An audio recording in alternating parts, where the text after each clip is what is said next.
I'm Kim Summers with AstroTurf. I'm here to talk about cooperative purchasing and what you can purchase on our contracts. Many people don't realize that it's more than just materials, paper products, furniture products. So I'm here with Derek Anderson, who is the VP of Equalis Group.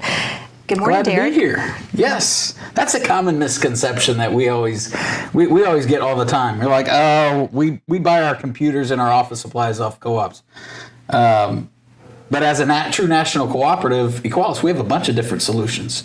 We usually talk about, if you take a school or facility upside down and you shake it, everything that falls off of it or out of it, we want to have a contract for, in addition to any other facility solutions. And that's exactly what you guys have. And many people feel like they have to stick with the same cooperative. Many people feel like that they have to bid it. And one of the things that I hear a lot is, my customers, they're adamant about bidding. What would be a good response?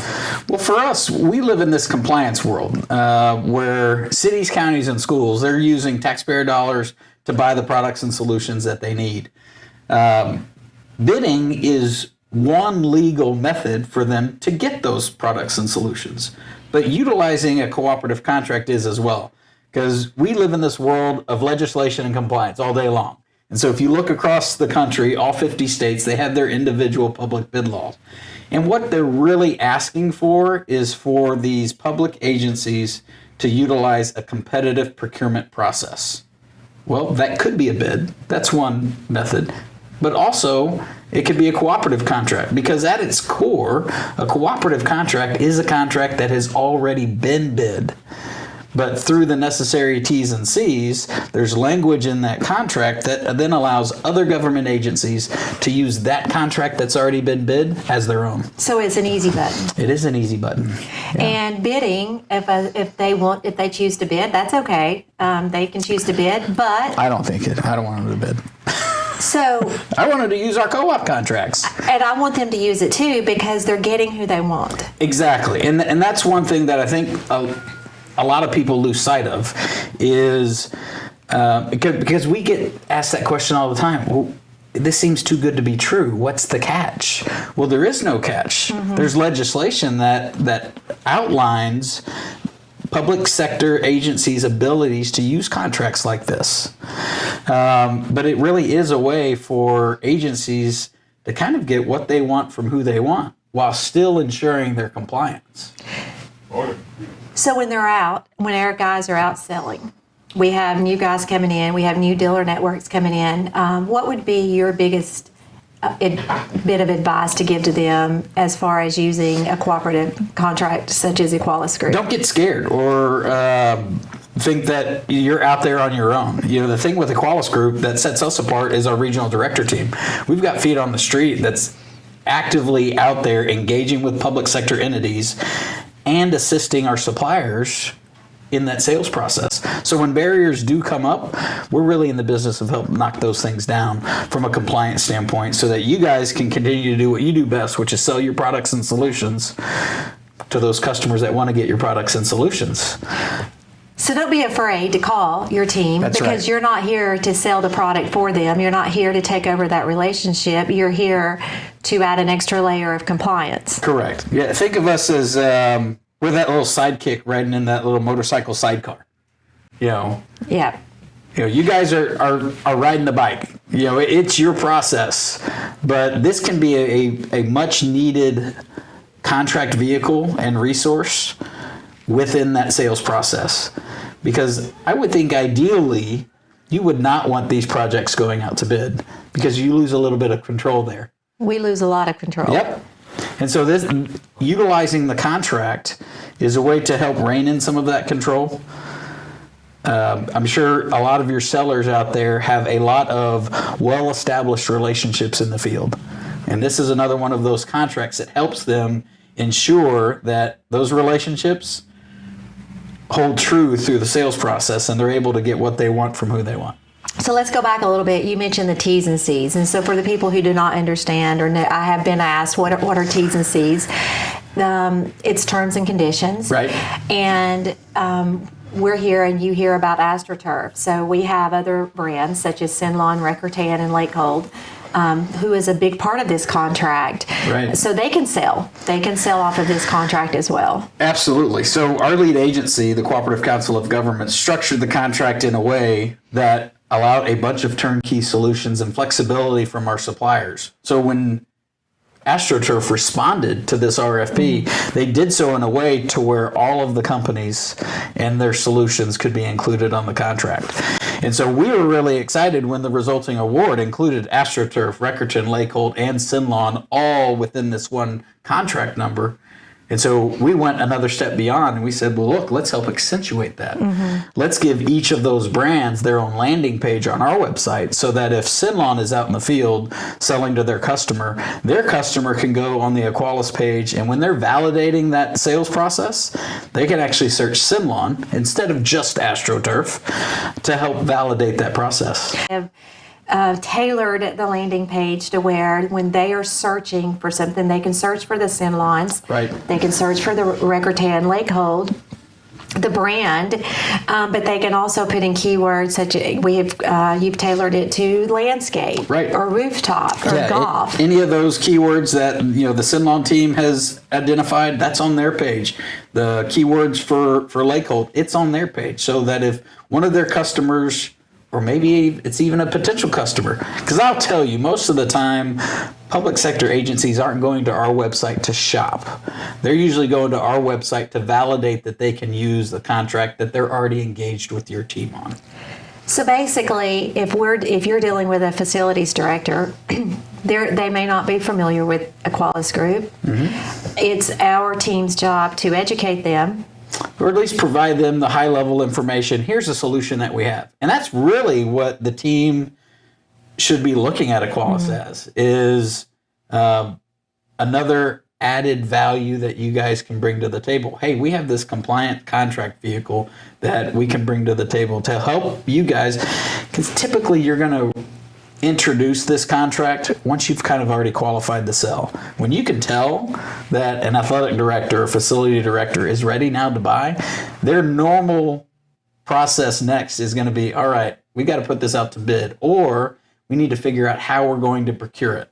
So if your team is armed with the information, hey, we have this cooperative contract that's already been through the bid process that you guys can utilize instead of doing a bid, you're probably bringing something of extreme value to your customer, because now he's saying, oh, you mean I don't have to put this out to bid? This is great. It's on best value. So that's the beauty part about the RFP. The last thing you want to do is buy this chair and then it breaks in a year because it's the cheapest.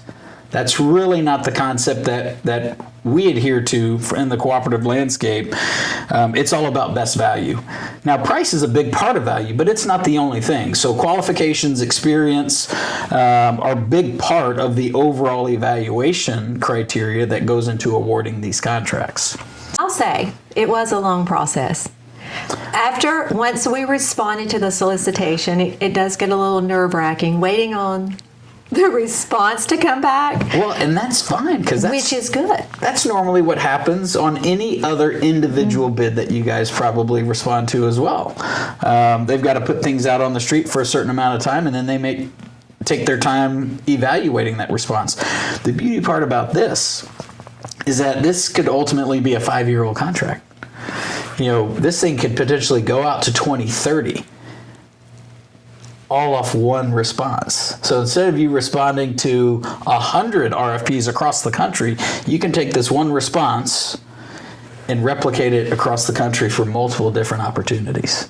Which is phenomenal in this world, because with our space, the relationship, it can take a long time for a project to come to fruition. Right, and it's customizable. It's not cookie cutter. It wasn't spec'd on one specific field. It was an RFP. And so all of the products and solutions that you guys have in your catalog are available on the contract. Some states are cooperative friendly. Some states are not so much cooperative friendly. From what you're seeing, what are some things that's going on, or what should our staff look at before they're talking to their customers? Yeah, the biggest thing would be, and I would encourage them to reach out to our regional director team. So we've got 8 regional directors across the country, and they're really tasked with understanding their geography. I'm based in Texas, so I know a ton about Texas. That's where my history is. But that region for us is Texas, Oklahoma, and Arkansas. 3 states that operate very differently. But really across the country, all 50 states have legislation in place that allows for cooperative purchasing, but it's to varying degrees.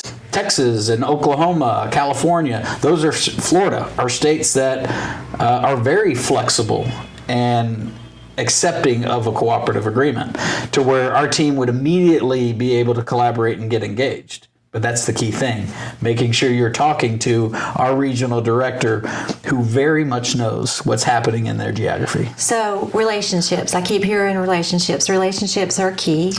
That's the magic button. They call you, they don't give up. They don't just say, oh no, they don't throw in the towel. Don't Absolutely. throw it in. So, and they shouldn't. They should call, like you said, yourself or a member of your team with whoever they have the relationship with in that region and say, hey, maybe they can go in. I have seen some attorneys say, I wasn't aware of this. Or even better yet, we might already have a relationship at that agency. That agency might already be a member of Equalis, utilizing other contracts in our portfolio for, say, copiers or office supplies or auto parts. And we can help tell that story, starting with our contacts in procurement, so that they can help validate the process for some other end user. It could be an athletic director or facility director that hasn't been using our contract, and they just weren't aware. So buying chairs, pens, and paper, that's a different purchase than putting a field down or building tennis courts. It really is, because you get a lot more folks involved in these projects. And we get that. But the thing that we always rely on is the legislation and the compliance and the fact that in most cases, these things have already been approved. It's already been approved through state law that this is a legal mechanism towards compliance for your customers. So one of the questions I'm also asked, let's talk about architects. Okay, yeah. Well, we can't do co-ops because there's architects involved. Is that a true statement or is that a myth? Once again, that's where you've got 50 states that do things different ways. But anytime an architect is involved, I would still say there's an opportunity to explore the cooperative contract. Depending on what state you're in and how they've already gotten to that particular point might determine how far we can then go with that contract.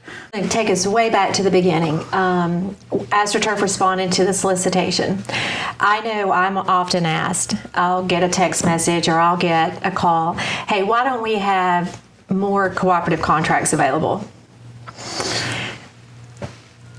You're asked by the team, they want more. They want more. Because it's probably for that particular opportunity that has come up when someone has said, hey, do you have XYZ cooperative? Probably because that was the last cooperative that they had, they utilized a contract for. What I would say is, you're in this position to help get the best tools for your team out in the field.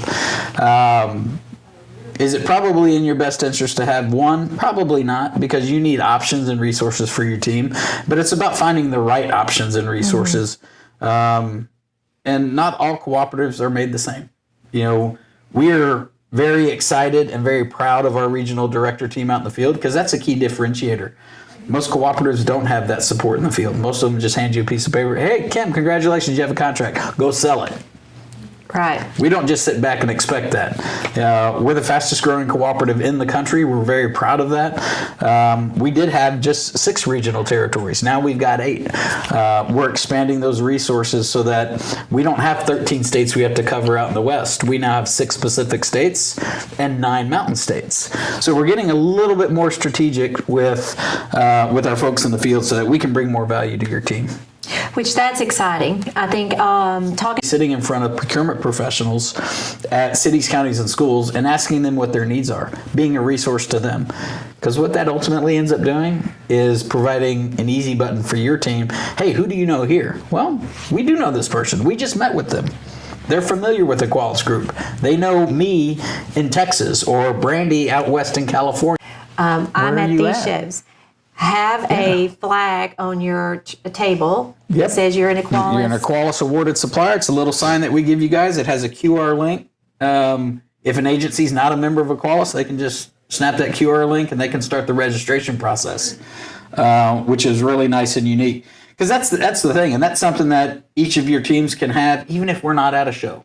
88 miles an hour. 88. Okay, well, we're going to get going. But Derek, I appreciate you joining me, Yeah. and I look forward to many successes with you. Same here. Thank you.